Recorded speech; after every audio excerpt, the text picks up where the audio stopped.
Do you believe in prayer, the power of prayer, and asking questions? Dr. Marcus Mottley has authored a book, Ask, Seek, Knock, with the acronym ASK, showing you how to ask questions to examine your life. That's up next on Carib Nation.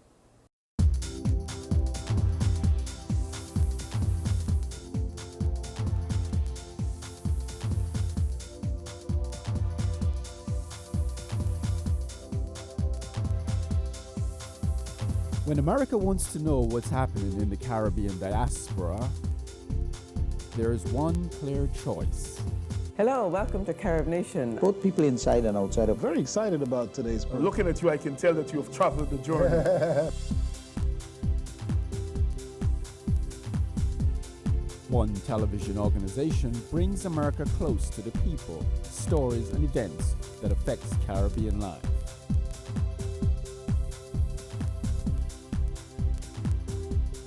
Get close, get answers, get Carib Nation.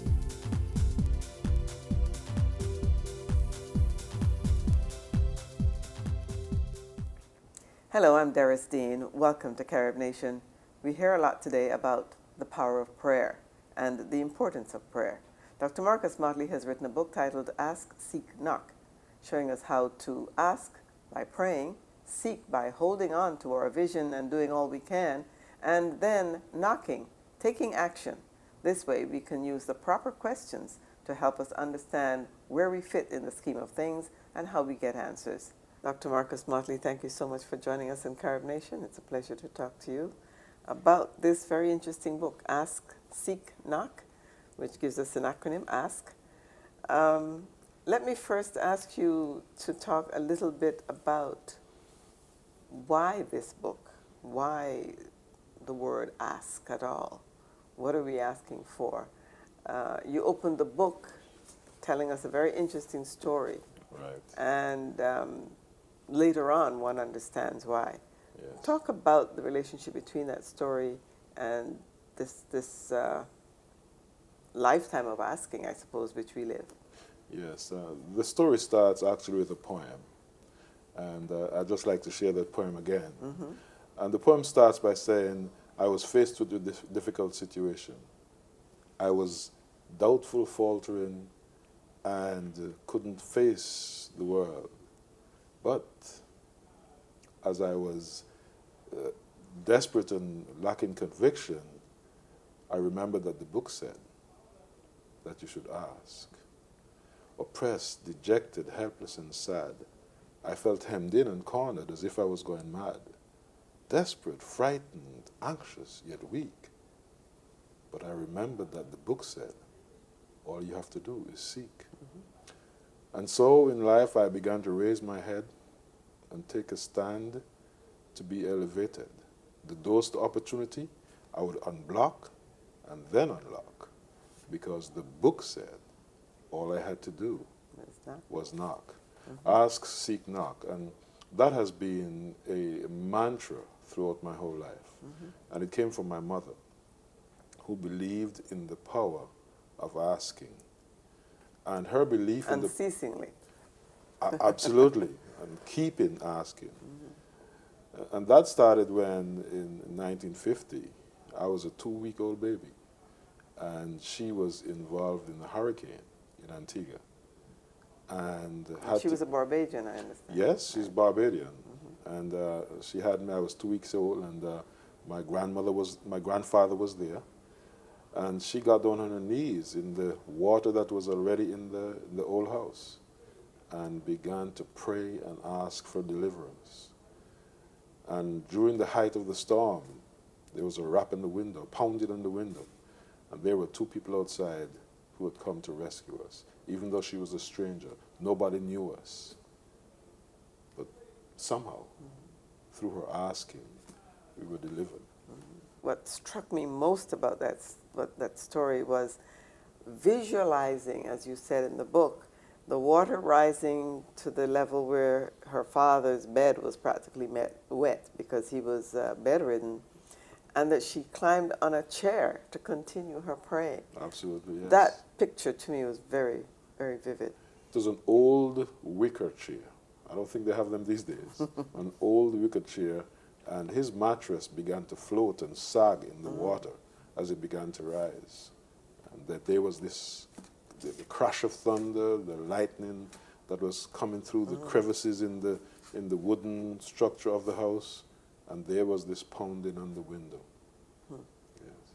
You talk about your mother's resilience, perseverance, and in spite of her own lack of higher education, having the wisdom to understand the importance of education for you, and how she used, again, this whole business of praying to see her through every stage of that. Yes.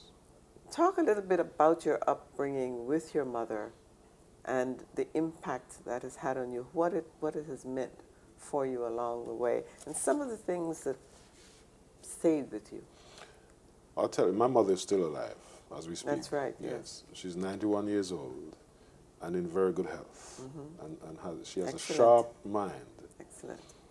And I grew up every morning, I heard my mother praying. Every morning, I would hear this prayer coming from the other room, this muttering.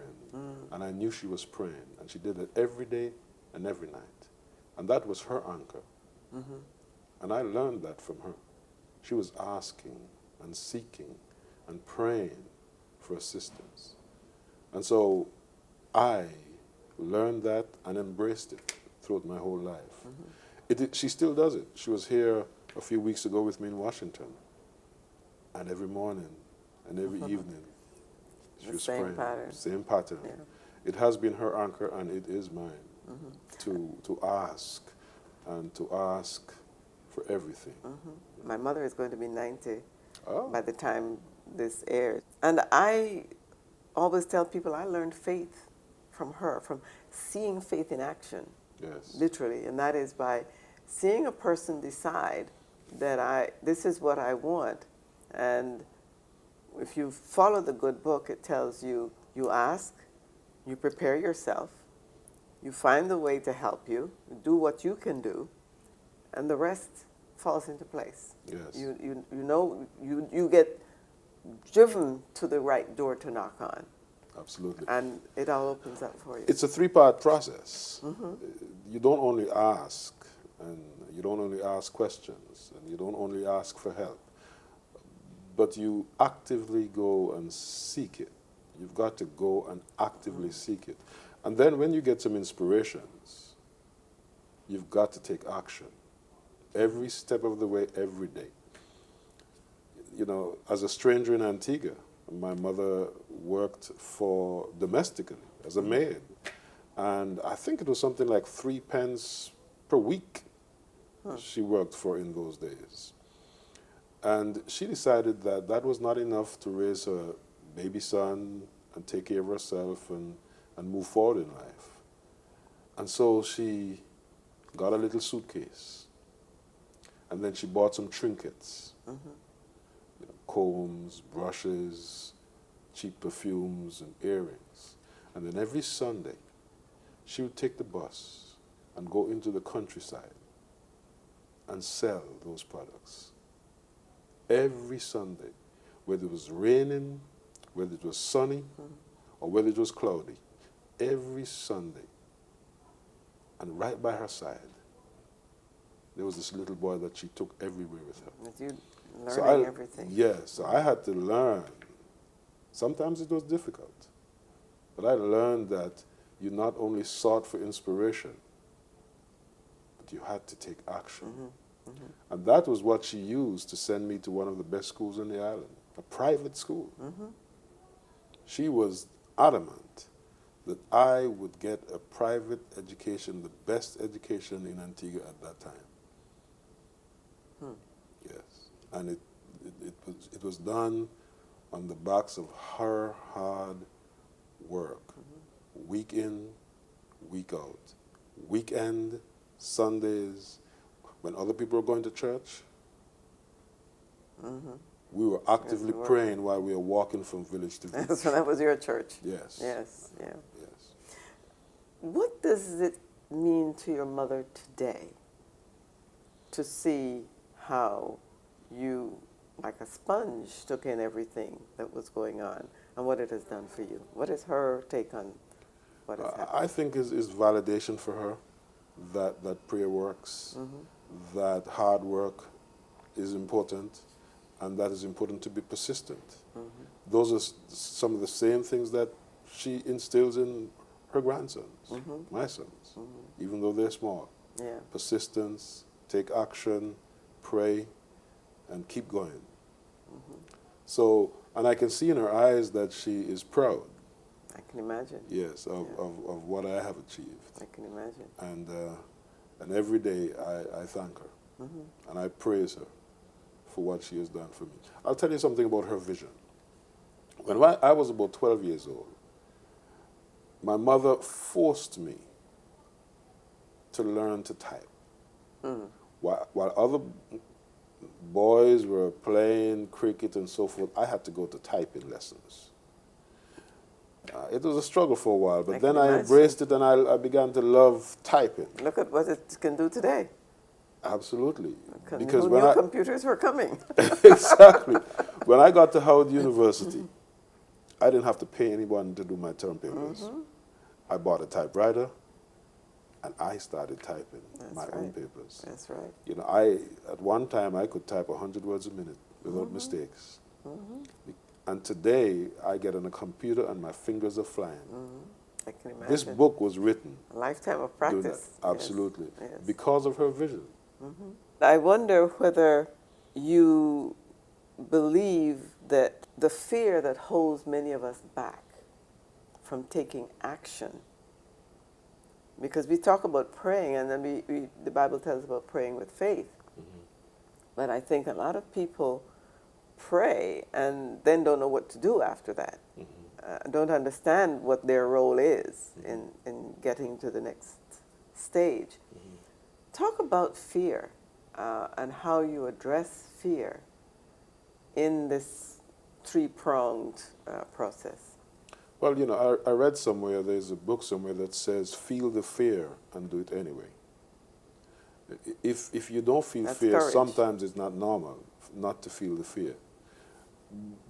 But it's when you give fear legs, it's when you allow the fear to stop you, to keep you stuck, that it really gains a hold on you. So it's okay to be afraid. It's not okay to let the fear shackle your hands and bind your mind and put things around you, ropes around your legs for moving. You've got to feel the fear and still move forward. Feel the fear, and you can also, while feeling the fear, still have the faith. It's like an apple seed or any seed. We know that within prayer there are results. You take one apple seed and you plant it, and you never know how many apple trees you will get from it. But you still have to plant it. You have to take some action, and then you have to nurture it. So you nurture your hopes and your dreams by taking action. I see. You deal with the fear by taking action.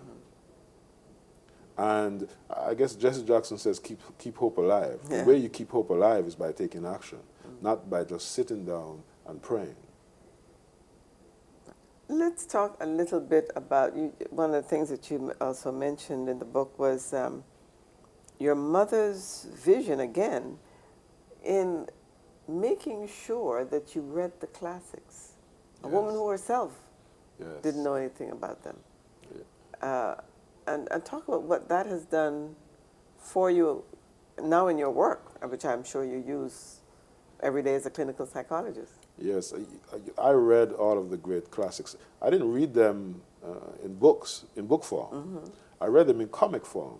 I remember growing up there was a series of comics that were called the classics, 20,000 Leagues Under the Sea.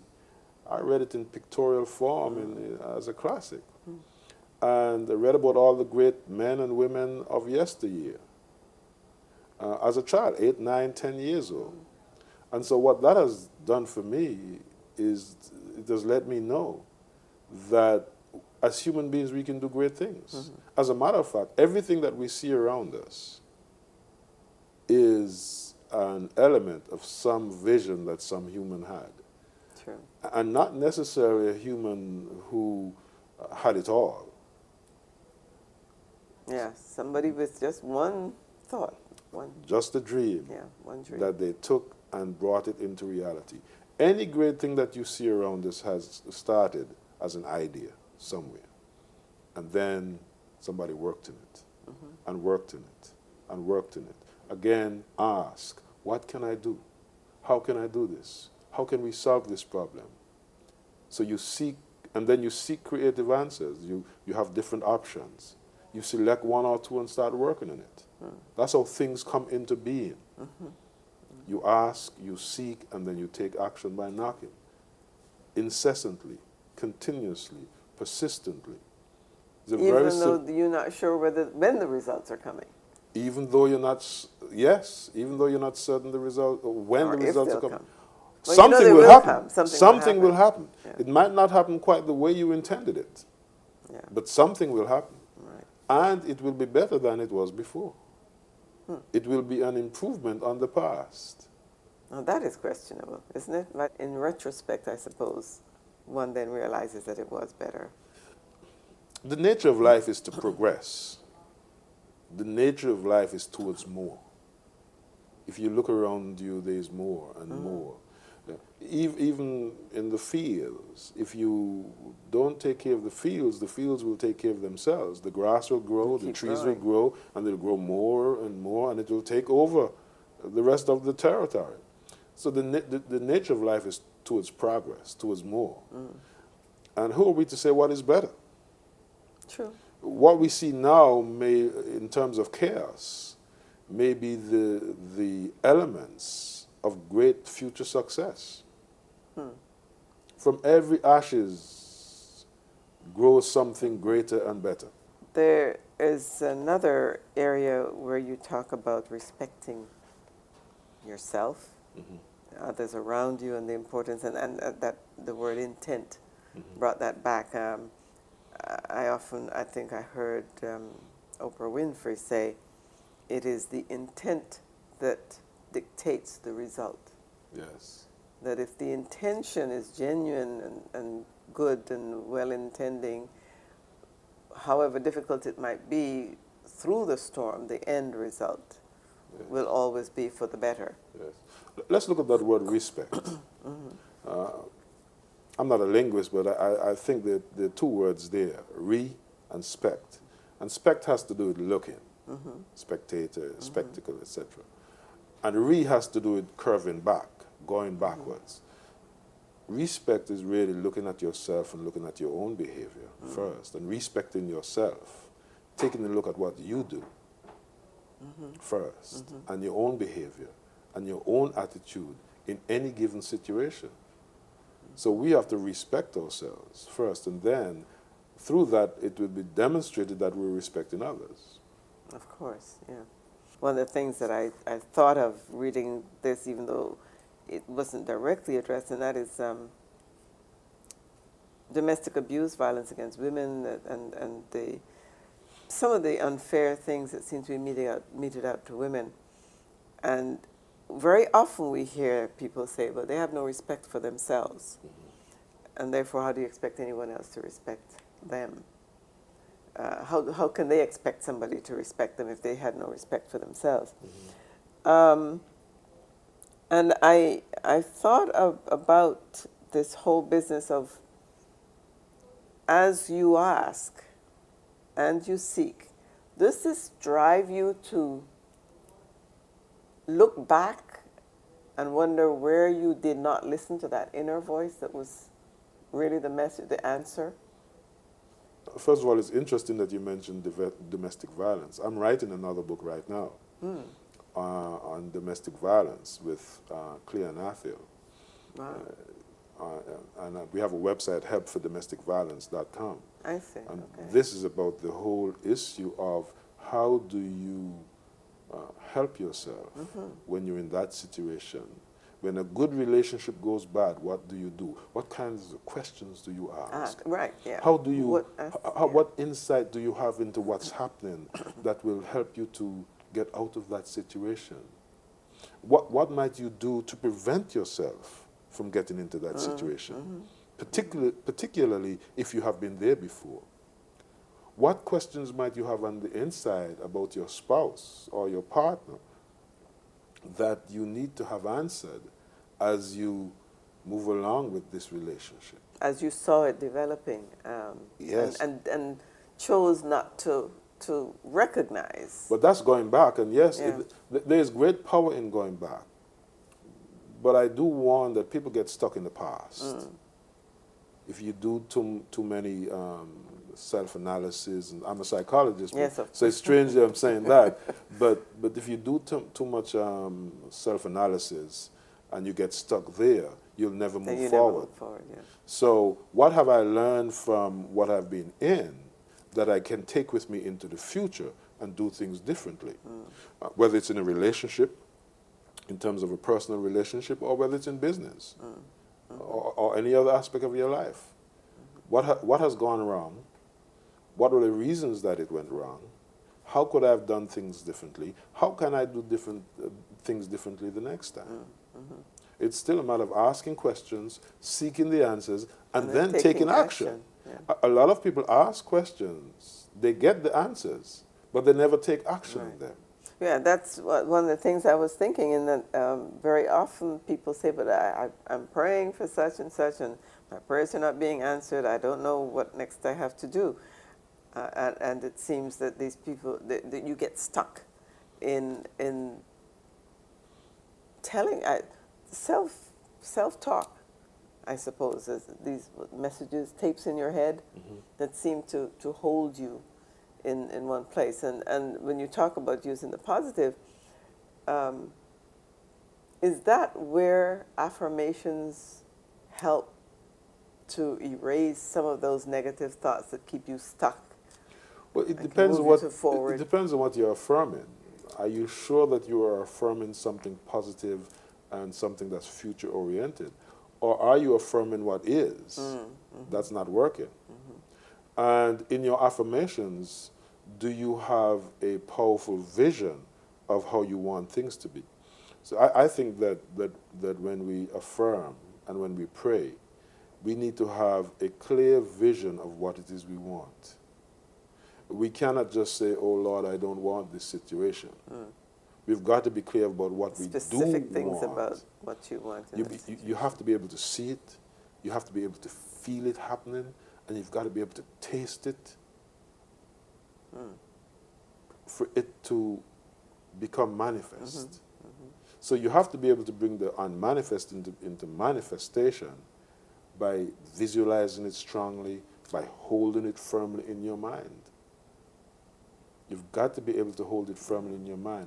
Once you ask the question and you come up with an idea and you make a decision, hold it firmly in your mind and never let it go. Hold it until it appears. So we can't pray on Sunday for half an hour and forget about it for the rest of the week.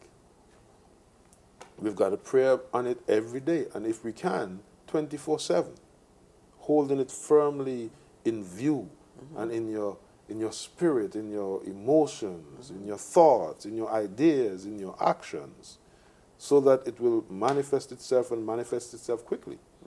I don't think there's any secret to that.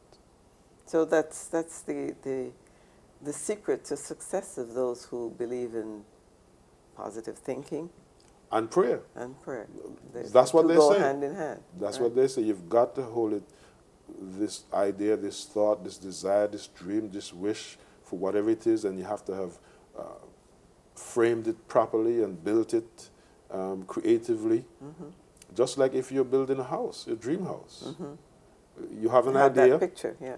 But then you go to an architect, and the architect creates something on paper so that you can see it. And then you can tell the architect, well, not quite, make some adjustments. And when the architect is finished, you have your house on paper. Now you have to go and build it. You have to your take action. Yes. Action again. You have to go and build it. It's all about So it taking starts from an idea, and then you create it on paper, and then you've got to go and build it. And a lot of people don't get to the building stage.